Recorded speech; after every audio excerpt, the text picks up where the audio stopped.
Ribuan masyarakat Iran berbondong-bondong turun ke jalan melakukan aksi demo setelah diserang Israel. Warga Iran meminta pemerintah Teheran segera membalaskan serangan Israel. Dikutip dari Tribunnews.com, para demonstran berjalan kaki hampir 1 km dari Universitas Teheran ke alun-alun Englab.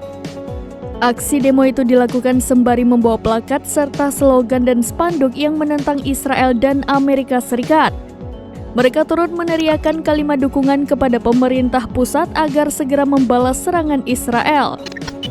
Selain itu, aksi protes warga dilakukan di sejumlah kota besar Iran termasuk provinsi yang menjadi sasaran Israel yakni Isfahan. Para demonstran yang hadir menyebut serangan drone dan rudal Iran sebagai pembelaan yang sah. Diketahui Israel melakukan serangan balas dendam ke pusat kota Isfahan di Iran pada Jumat 19 April pagi. Namun serangan balasan itu tidak berhasil menghantam Teheran. Pasalnya pertahanan udara Iran berhasil menembak jatuh rudal Israel.